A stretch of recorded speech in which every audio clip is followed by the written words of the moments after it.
What's up, veterans, transitioning service members, military members? Thank you for tuning in to this episode today of the Off the Battlefield podcast presented by Veterans Claim Servants. We are going live and we are talking about the difference between the medical evaluation board and the physical evaluation board. Before we get started, I want you to know that I appreciate your service to our country as always.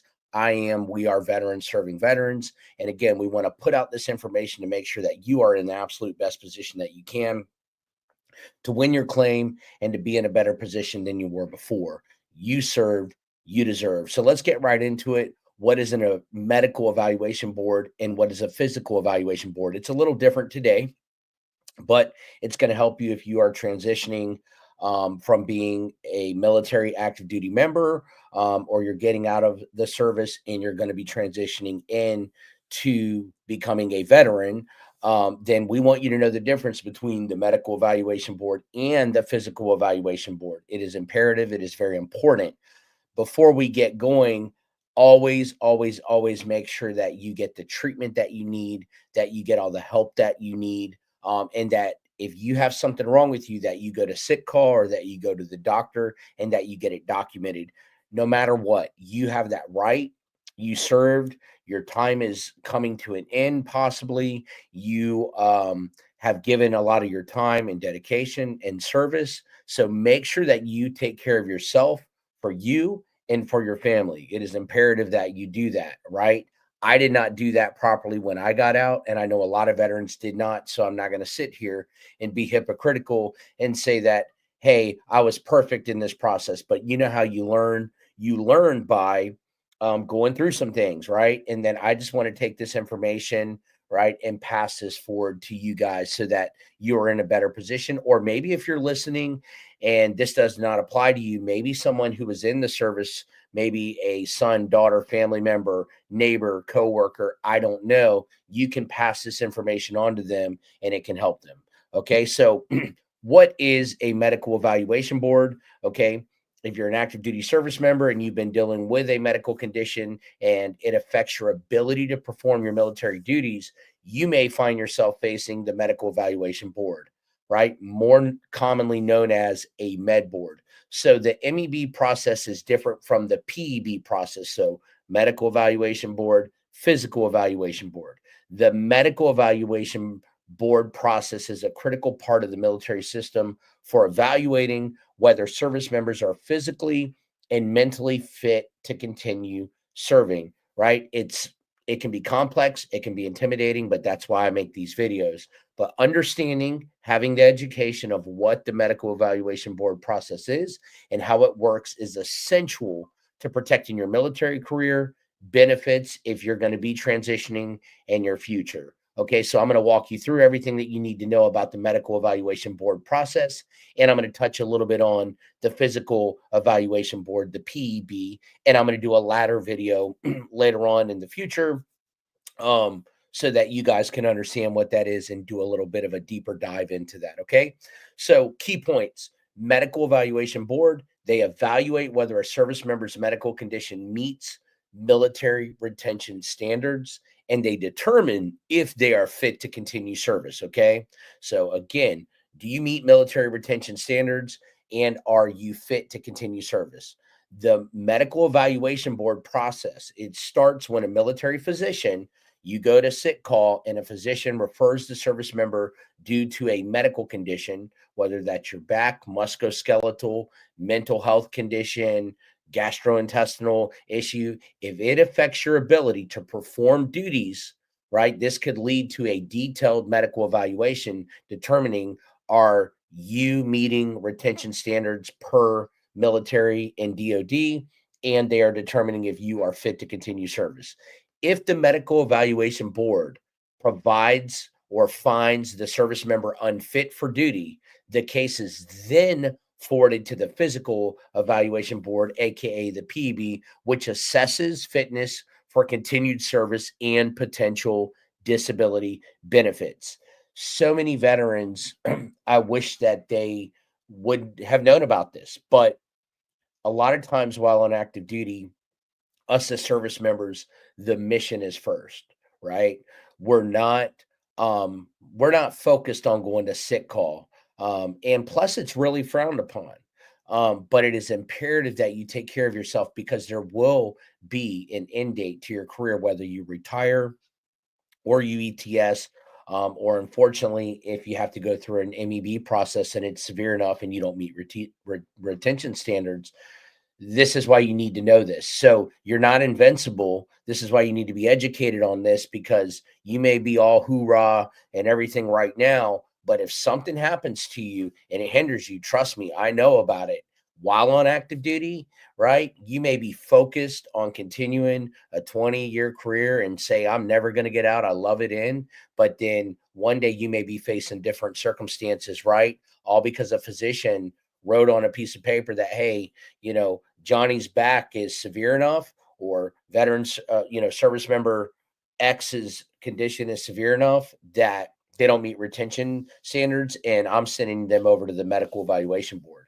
And if you don't have a lot of treatment and things like that, and you get booted out, then, based off the severity of whatever condition it is that you're getting a med board for, and going up to the physical evaluation board, or going before the physical evaluation board, if it's not really documented too much, and basically they're trying to lower down numbers in the military and trying to cut on budget or many different factors, then you could be on the chopping block. And if you don't have enough records or you haven't complained enough, then you may be looking at not a favorable situation. They may just throw you out with a severance pay. And then guess what? Depending on whatever you got kicked out, or not kicked out, but whatever you got separated for, depending on the condition, you may have to pay that money back before you start collecting VA disability, right? And if you don't know and you're not receiving VA disability benefits listening to this video, I want to touch on this. If you get out on a MEB or a P, med board, if you get out of the military on a med board and you get below a 30% rating, then they're going to give you a severance pay.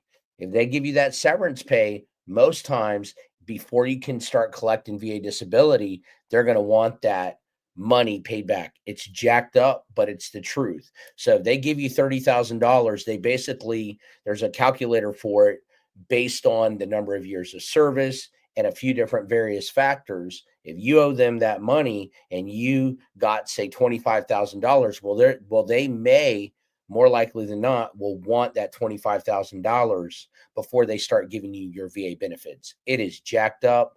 You didn't even want to get out. You just went before a med board and you were just found to not meet retention standards, and you're facing this situation. I hope that's not you, but I'm going back to what I said. I don't mean to be long-winded here, but you've got to get treatment. You've got to take care of yourself. I know we're not trained to do that. I know that's not what we raised our right hand for. I know that. However, you cannot stop complaining and getting things documented, and don't give up. Fight. Watch videos like this. There's other YouTube channels out there as well too that give good informative information, more so than when I got out, more so than when a Vietnam veteran got out. But watch these videos and don't minimize anything. If you minimize and you just want to get out and you say all is good, I've seen it before. I've heard it before. They're just going to give you and give you whatever, and they're going to send you on your merry way. So it's important that you don't do that, because that can impact your future, your family benefits, your kids, and all of that stuff. It can impact them educationally and all that. So it's not just you that you're thinking about. You're thinking about your family as a whole and the benefits that you and your family can receive. And again, I go back to this, you served, you deserve. Okay. So again, if the MEB finds a service member unfit for duty, the case is forwarded to the Physical Evaluation Board, the PEB board, which assesses your fitness for continued service and potential disability benefits, right? So key documents such as, first thing, medical records, a commander's statement, and a personal statement are essential for the medical evaluation board's evaluation, and the service member can contest the findings if necessary. So what is that medical evaluation board? Again, as I was just speaking about, it's a formal process used by the military to evaluate service members who have medical conditions that may render them unfit for duty. The primary purpose is to assess whether a service member's medical condition meets the medical retention standards set by the military, right? So let me simplify this. The MEB determines whether you are physically and mentally able to continue performing your duties in your current role in the military. Now, what is the PEB? Okay, the Physical Evaluation Board. It is a pivotal step, right, in the military's IDES, Integrated Disability Evaluation System, which is responsible for determining whether a service member can continue serving based on your medical condition as well. But when you or a service member develops an illness or injury that affects your ability to perform your duties, the case is referred to the Physical Evaluation Board after an initial evaluation by the Medical Evaluation Board. So the difference is the MEB is first, right? And then when a service member develops an injury or illness that affects your ability to perform, the case is referred to the PEB after an initial evaluation by the Medical Evaluation Board. So one Medical Evaluation Board does the initial evaluation. If it's needed, right, then you are passed on to the Physical Evaluation Board. And this board's, the Physical PEB Board decision will significantly impact whether you, as a service member, or the service member is returned to duty, medically separated, or retired. You get retired if you get a 30% rating from the DOD, right? Then you keep your TRICARE and you keep those benefits. That's what you want. If you get below that, they're going to kind of say, hey, thank you for your service, give you a high five, and give you whatever amount of money. But you're not going to keep that TRICARE and stuff, right? And then when you want to come for VA benefits, which you should file for your VA benefits while you're in service, right? Or do a BDD claim 6 months prior to discharge, file a claim. Like if you're going through this, your Pueblo should be sending you to a VA representative, a VSO, to file for whatever is in your military medical records, right? However, it could contradict itself. And again, if you get that severance pay, you may have to pay that back before you start collecting VA disability, which is jacked up. And plus, you want to keep your TRICARE as well too. You want to keep your, obviously your base privileges. I know that some of that has changed with veterans now as far as getting on base, which is good. But you want to keep that ID card. You want to keep that retired status as well too. And it's super important. So understanding the MEB and the PEB process is mission critical. Again, it can shape the future of your career, of a military service member's career, and access to various benefits. So the PEB determines fitness for duty. The MEB, the Medical Evaluation Board, refers cases to the PEB. There are two types of PEBs. The informal PEB, which is they conduct an initial review based on medical records, while the formal PEB allows the service member to present additional evidence if they disagree with the initial Physical Evaluation Board findings. So you do have an option if you're going through that process now, through that IDES process, and you don't agree with your initial Physical Evaluation Board findings, you can present additional evidence as well too. You can also appeal PEB decisions if you have a PEBLO. I'm going to talk about that in a minute. Then you need to let them know if you disagree with the PEB's decision, you can appeal through a formal PEB or further appeal the disability rating through the VA. Legal representation and detailed documentation can help strengthen the appeal. So it's very important.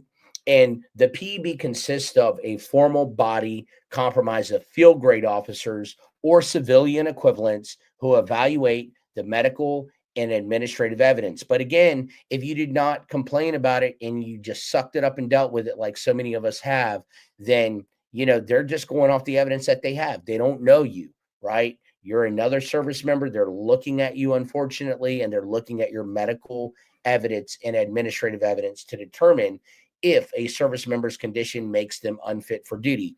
If the PEB concludes that the service member is unfit, they will decide if the member should be medically separated, retired, or placed on the TDRL. So you've got a temporary disabled retirement list, which we'll get into in a later video, and you've got the permanently disabled retired list, meaning you're not going to be evaluated again.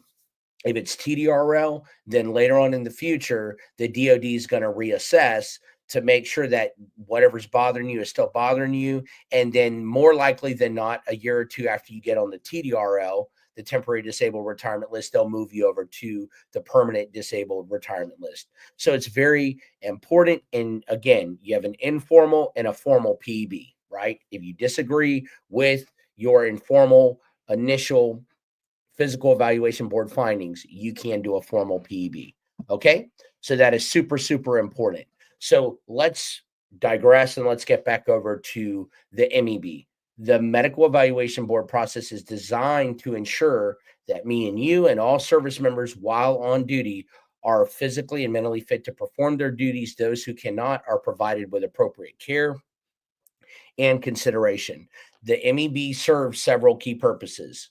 Determine eligibility for continued service, number one. Number two, assess medical fitness. Number three, provide a basis for VA disability claims. The MEB's findings can also serve as a foundation for filing a VA disability claim. If you're found unfit for duty and medically separated or retired, you may be eligible for VA disability compensation based on the conditions evaluated during the MEB process. So I'm going to break down the MEB process for you step by step, okay? So here's how it works. It can be overwhelming, and if you're going through this, I hope that you're listening. I hope that you hear this in the future. Here is a step-by-step breakdown of what you can expect during that MEB process. Number one, you get a referral. The process starts when your military doctor refers you to the MEB because your medical condition is unlikely to improve within a year, right? Being on active duty. So you're in the service, right? You go see your doctor. Let's say you've got very severe PTSD or a severe back condition. Those two I'm using as examples. If they determine that it's not going to get better or improve within a year, then they can do a referral for the MEB process to begin. Then, if that is started, a PEBLO is assigned. It is a physical evaluation board liaison officer, aka a PEBLO, PEBLO. They are assigned to help guide you through the MEB process, okay? Right? Then step three is VA coordination. Your case is then forwarded to the VA Military Services Coordinator, who helps you file a VA disability claim and schedules your compensation and pension exams. Okay. But check this out. They're not always helpful. And a lot of times they just say, hey, write down what you have going on, write down um write down the things that you think that you thought about, right? That's what happened to me. And then we're going to forward this, we're going to send this, we're going to share this, and that's it, right? And then it's up to you. You don't get any guidance on the compensation and pension exam. You walk right into the compensation and pension exam, and then it's you versus a CMP examiner that is trying to lowly rate you. That is something that you as veterans need to know, or military service members. When you're filing for VA disability, they are adhering to budget. You're looking out for you and your family. So if you minimize, you better believe they're looking for everything that they can to find the lowest rating that they can possibly assign to you. Okay. And I'm not saying every person working for the VA is bad. I'm not saying every compensation and pension examiner is bad, but don't assume that they're your friends, right? You're going for protection of your time in service. This is your body. You served, you raised your right hand, and also you've got your kids and your family members and benefits that are available to you. If you minimize and sell it short, remember, later on, that's going to be incriminating evidence used against you, and you need to fight for everything that you can. And the biggest thing that I can't do for you and that nobody can do for you, no attorney can do for you or anything, is get the medical evidence and make the complaints. I can't go to appointments for you. I can't force you to do that. You've got to complain while you're in if it's a legitimate issue. Don't be complaining for the sake of it, but complain because it's a legitimate issue. I don't care if it's your pinky, your back, mental health. Complain about it. It's very, very important to do that. Okay. So VA coordination, let me get back to that. You have referral, PEBLO assigned, VA coordination. That's number three. Number four, you have exams and reports, right? Once the exams are completed, the results go back to the PEBLO. They'll call you in for a meeting, and they'll go back to the medical evaluation board, along with a statement from your commander, whoever's in charge in your chain of command, about how your condition affects your job. You can also submit a personal statement if you want to share more information about your condition. Always submit a personal statement with your VA claims for every condition. And if you're going through this process, you need to talk about how you're impacted occupationally and socially, right? Even while on active duty, the DOD goes off that as well. How bad are you impacted? Are you able to keep doing your job? Are you able to perform your duties? Is it likely to improve in a year? And how are you being impacted occupationally because you're in the service, and relationally and socially and family wise? And then the VA is looking for the same thing too. How are you impacted occupationally and socially? They rate off of a global health assessment scale, right? And again, you need to get that evidence that you need. The next step, number 4, is exams and reports, right? Like I said, those things are PEBLO and MEB, along with a statement. You need to provide a statement. MEB review, the medical evaluation board review, is number 5. They review all the evidence, and then they write a NARSUM, is what it's called. It's a narrative summary. This report explains your medical history and how your condition impacts your ability to serve. That is called a NARSUM. So it's a narrative summary. The next steps are number 6. If the MEB finds your condition medically unacceptable, they send the case to the physical evaluation board that I just explained in this video. If the PEB needs more information, they may send the case back to the MEB for additional evidence. Okay. So, very important. So, those steps are referral from your doctor, military doctor, PEBLO's assigned, VA coordination. Number 4, exams and reports, MEB review, right? Then the next steps, if the MEB finds your condition medically unacceptable, it's forwarded to the physical evaluation board. And if they need more information, they may send the case back to the medical evaluation board for additional evidence. Okay. So, understanding what happens, what are the possible medical evaluation board outcomes? Here are the potential outcomes. There's 3 of them, right? You get a referral to the physical evaluation board. If the MEB finds that your condition does not meet retention standards, your case will be referred to the physical evaluation board. The physical evaluation board will then decide whether you are fit for duty or if you should be medically separated or retired. You may return to duty. If the MEB determines that your condition meets retention standards, you will be returned to duty and continue your military career as usual. And or number 3, medical separation or retirement. You may get a severance pay or you may get retirement. If the PEB determines that you are unfit for duty, you may be medically separated or retired, depending on the severity and permanence of your condition. The decision will also impact your eligibility for VA disability benefits. So again, return to duty, referral to the physical evaluation board, medical separation, aka severance, or retirement. Go for the retirement. Again, don't stop complaining. I'm going to say that on every video. Keep getting the treatment that you need. It's important. Some tips and helpful strategies for navigating this daunting process is stay informed, get educated. That's why videos like this are made. Document everything. Keep thorough records of your medical condition, treatments, and how your condition affects your duties. You are your best advocate. Service members, veterans, the documentation will be crucial during your VA process, during your medical evaluation board process, and your physical evaluation board process. Be thorough, know what's in your records, know what you're asking for, know what you're filing for, know your treatments and how your condition affects your duties, and clearly articulate that. That's why a personal statement is important. Be proactive, don't be reactive, right? In a war, proactiveness, right?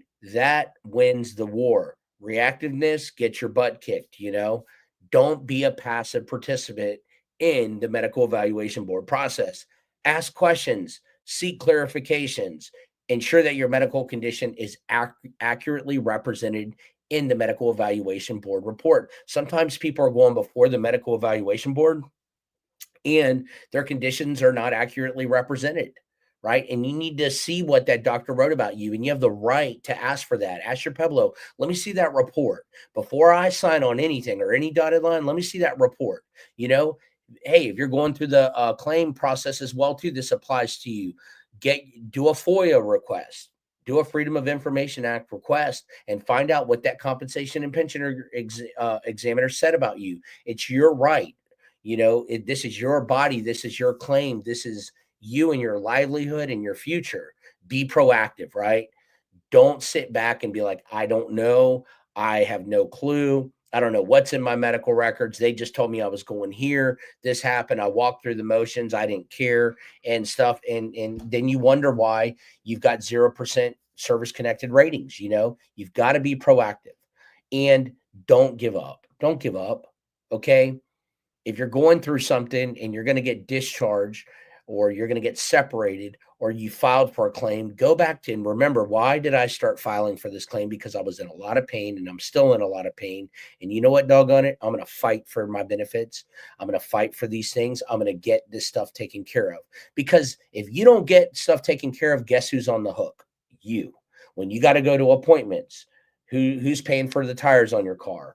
Who's getting you to and from appointments? How about if your spouse has to start taking care of you? How about if you got to put fuel in your gas tank, right? How about if you got to go to physical therapy appointments? How about if your boss doesn't like that you're going to psychological, physical therapy appointments, whatever, right? They may say, hey, you're fired, or we don't like this. You know, you have to understand that, okay? And you need to understand your VA benefits. If you're separated or retired due to a medical condition, ensure you understand how the medical evaluation board's findings can impact your VA disability benefits, right? File a VA claim properly and always seek legal, honest assistance if needed, okay? It's very important. So, MEB versus PEB.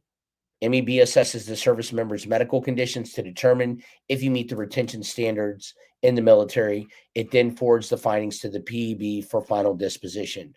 The Physical Evaluation Board evaluates whether the service member is fit for continued military service. It also determines the disability rating and whether the member should be separated, retired, or returned to active duty. It's very, very important. The MEB process is governed by the Department of Defense, the DoD instruction 1332.18. Okay.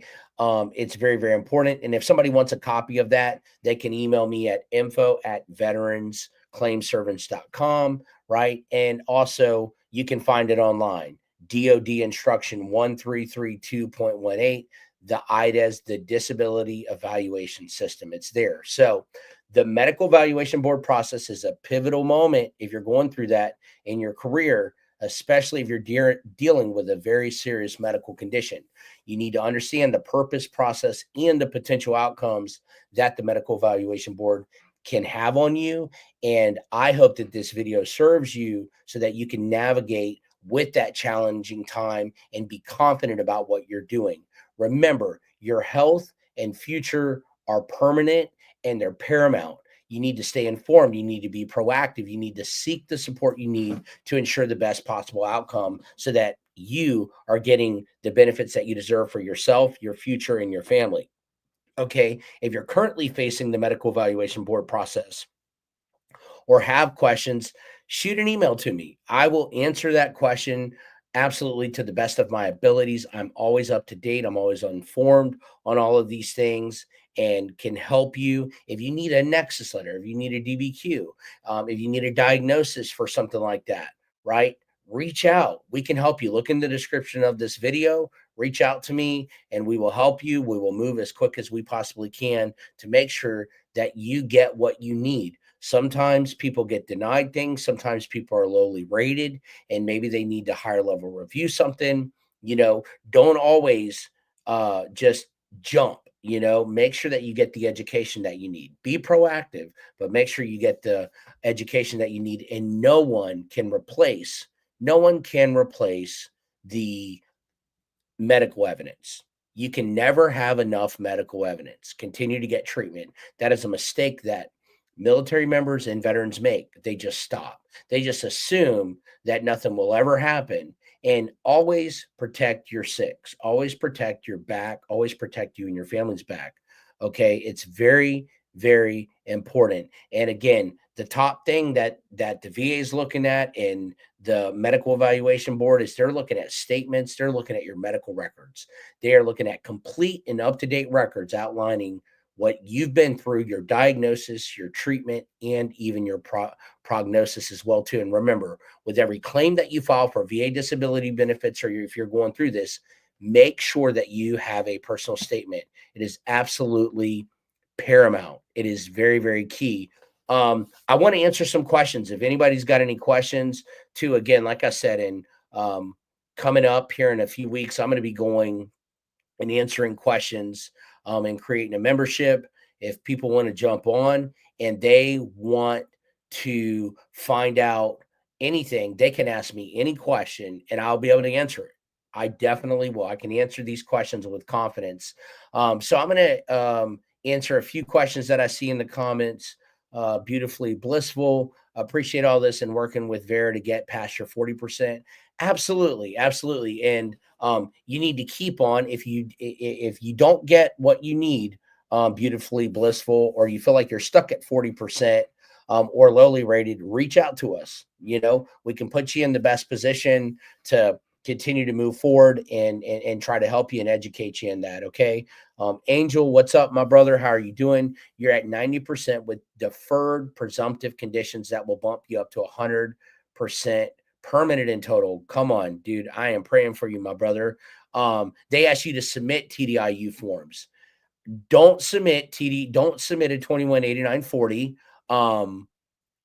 Don't do it. Here's what happens. When you hit a certain percentage, the VA automatically sends out those 218940 forms. They send out those, and that means that you're going to be restricted on your work, right? If you're not trying to be limited on your income, then don't submit those TDIU forms. Get there naturally. Okay. And they deferred your claims because maybe they are seeking further evidence. There's something that they need clarified, whether that is some internal administrative paperwork error was messed up, whether that's a compensation and pension exam that you went to and saw somebody, let's call it your sinuses, Angel, and that doctor did not fill out the disability benefits questionnaire properly, or they didn't articulate something properly. The rater can send it back to them and say, hey, we're seeking more information, so it's deferred. Sometimes they'll reach out to you, Angel, and ask you for more information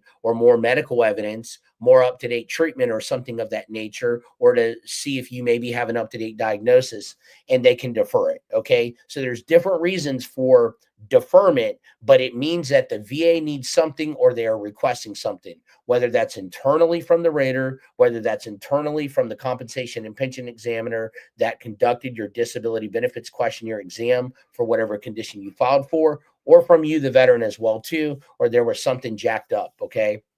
And if there was, they'll put it as deferred, and sometimes it'll be deferred and they'll say pending medical opinion or pending waiting on the veteran to do X, Y, and Z. So don't submit that TDIU form at all. That is like a last resort option. And like if you cannot work, you're not really going to be you're not really 100%.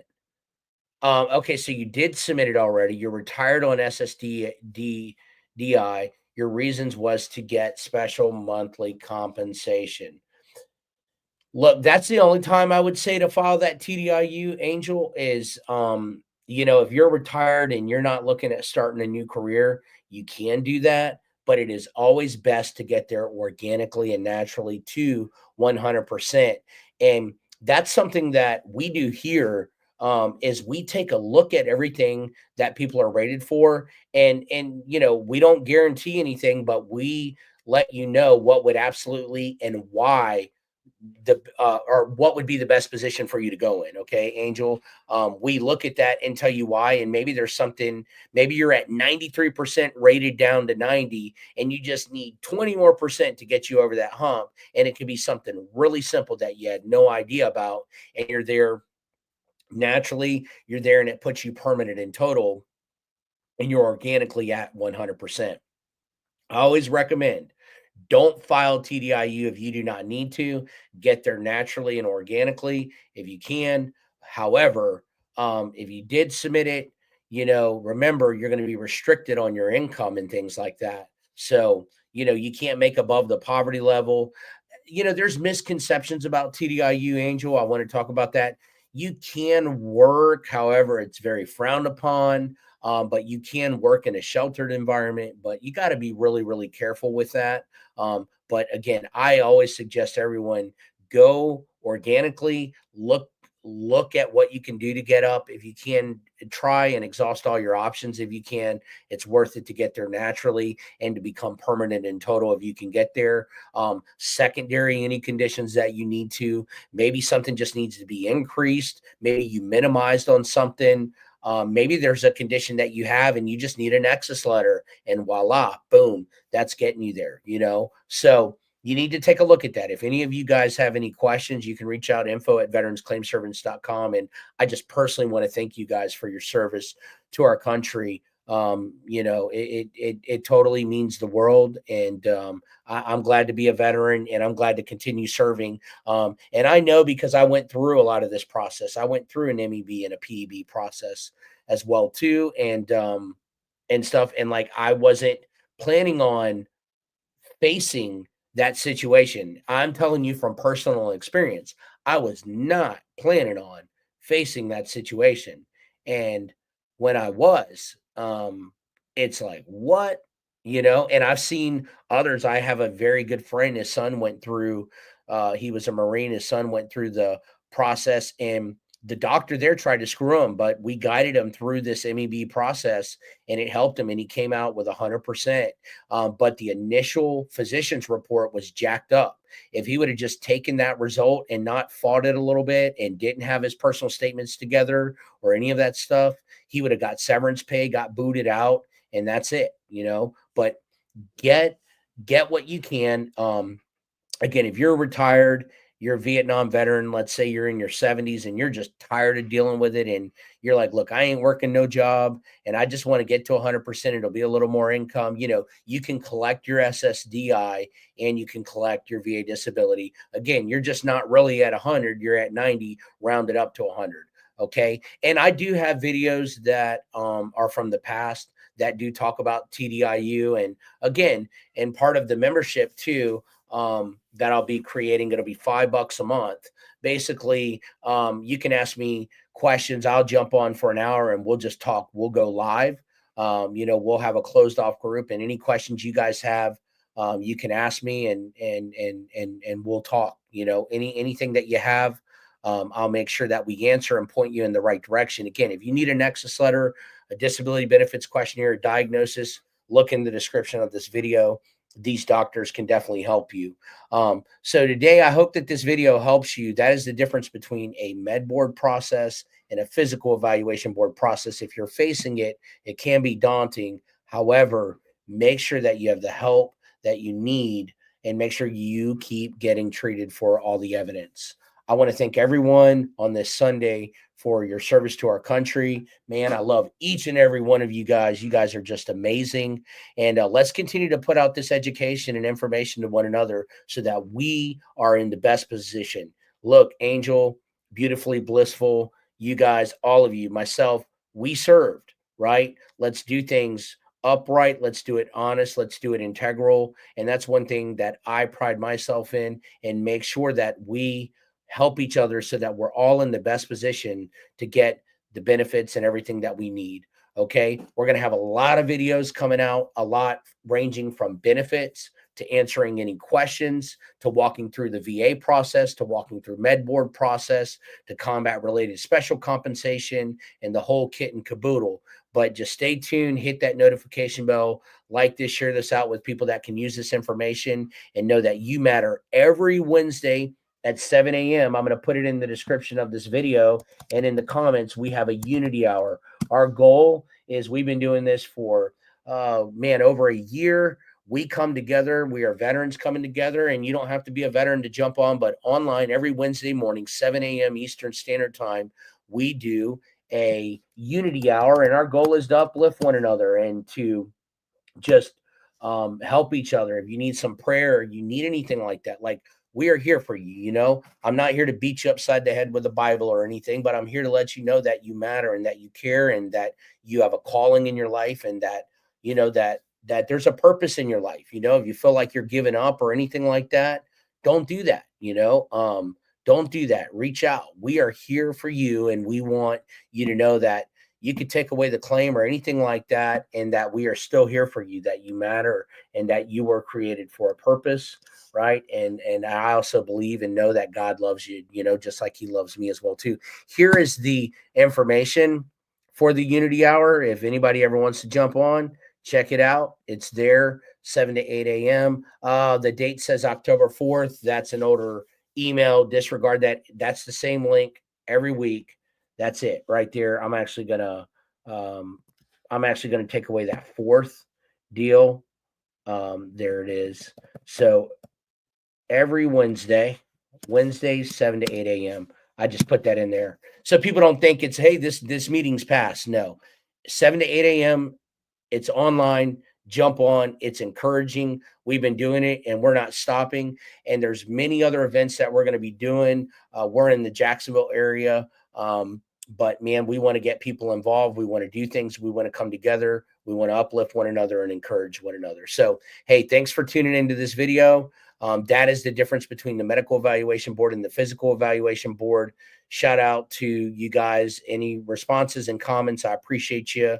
Thank you. You're loved. And thank you for your service to our country. Peace.